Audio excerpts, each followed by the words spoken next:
Wallabies and Georgia this weekend, folks. One of many kind of tier 1, tier 2 matchups. But world rankings wise, it's number 9 in the world Wallabies up against number 12 ranked Georgia. So not that much in it between the sides, but certainly the Aussies will go into this one as favourites. Let's go through the squads which have been named.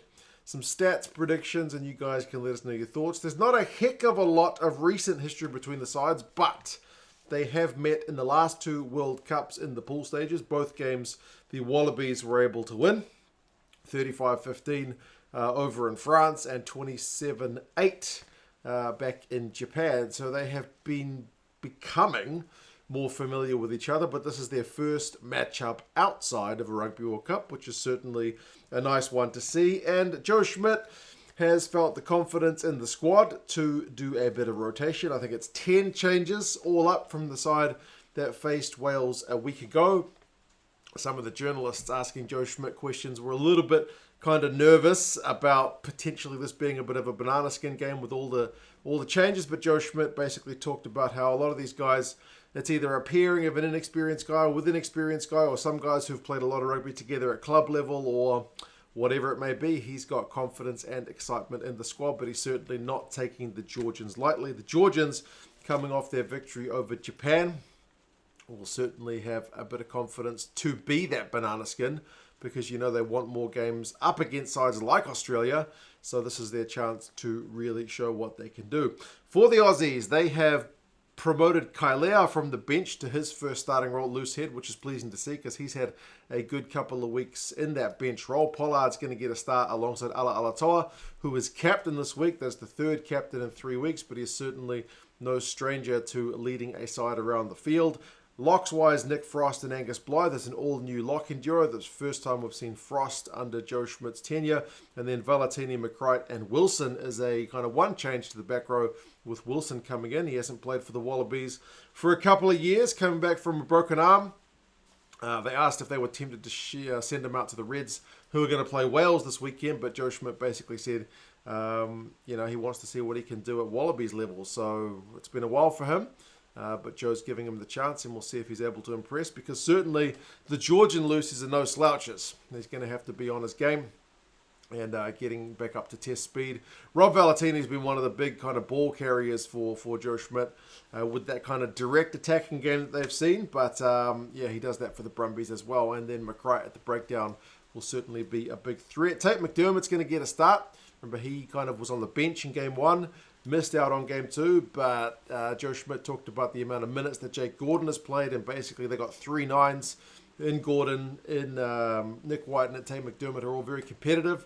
They want game time, so Gordon gets a rest this week, and Tate McDermott is going to start. So it'll be interesting to see if he box kicks as much, because there was a lot of kicking off 9 with Jake Gordon's big boot, or whether they decide to be a little bit more ball in hand with Tate McDermott running the show, because he certainly loves to snipe. And then Ben Donaldson gets rewarded for a good kind of cameo from the bench last week to get the reins at number 10. Hunter Paisami and Len Ikitau midfield. They've played together before, but it's Ikitau's first return in Wallabies colours for a wee while. And then Darby Lancaster's going to get his debut in the number 11 jersey, so he's a real pace man.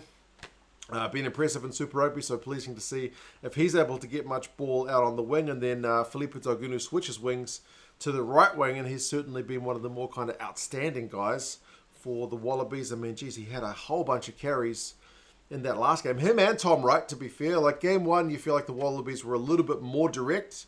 At game 2, we saw a few more carries, not just from the likes of the Valetinis and the Fastlers, but also from the likes of Tom Wright and Daugunu, who are really kind of looking to get their hands on the ball and really make some meters. So, yeah, it's a real mix in the starting 15 of guys who've played recently and guys who are back into the side, guys getting their first games.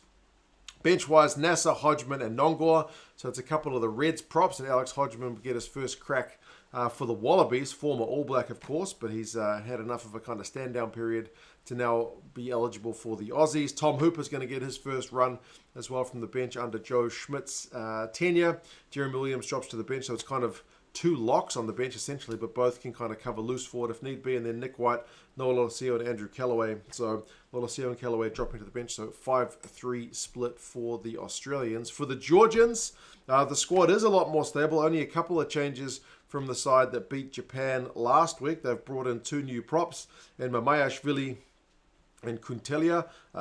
Both of these guys are kind of on the younger side in terms of Georgian props. One of them, the tight head's playing for La Rochelle. And the hooker, Tate, managed to get himself a try last week from a maul, and that's going to be certainly one area that you feel like the Wallabies will have been practicing, because it's one area that Wales got some good pay against the Wallabies, and you can bet your bottom dollar the Georgians will be willing to give that a crack as well. One change in the second row with Niniashvili coming in up from the bench, and then the back row, Nonggorr switches to number 6 from number 8, because Jalagonia is promoted from the bench to the starting role this week. Nonggorr, since seeing him, and I think the 2019 World Cup, has certainly been one of my favourite Georgian players. I don't see the Georgians play anywhere as much as I would like to, but I mean, Nonggorr captains the side last week against the Japanese. He was the Georgians' top tackler with 15 from 15 tackles, so he's a proper workhorse.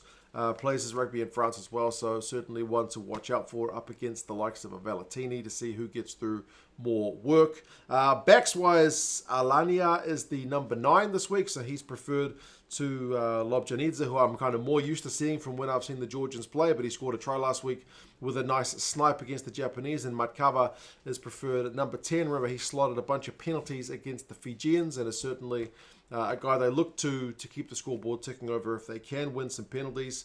And then midfield of Kiveladze and Tabutsadze is the same. It's interesting to see Toto are still there on the left wing.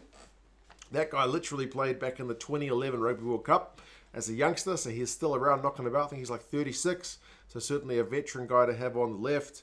Tabutsadze is on the right wing, and then Davit Niniashvili, I think, is most people's favorite Georgian player, just in terms of being like the not stereotypical big hard crunching forward, but he is a excitement machine, attack minded, offload minded back. Certainly a really fun guy to watch play. He had the most run meters for the Georgians up against the Japanese last week with 48.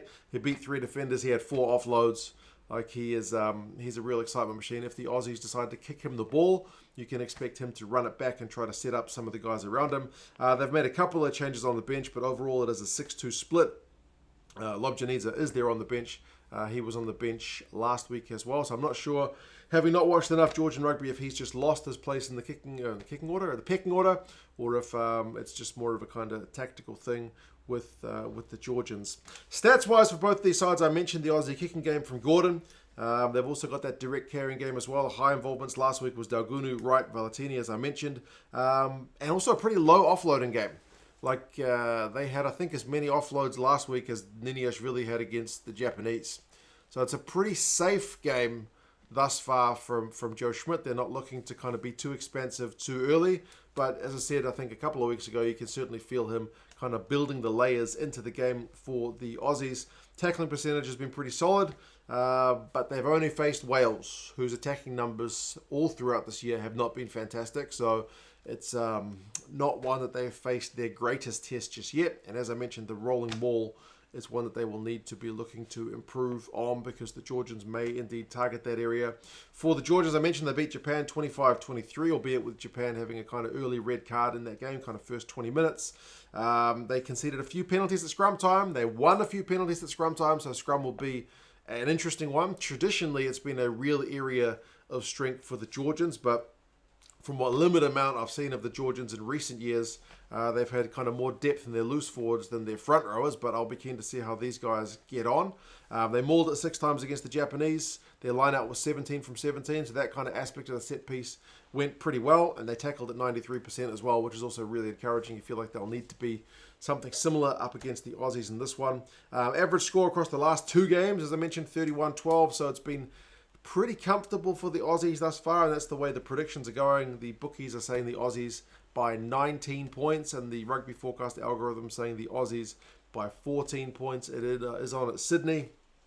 It's a local 3:45 kickoff, so kind of an afternoon game, so fingers crossed we get some good weather and some good running rugby. Kiwi James Dolman is the ref.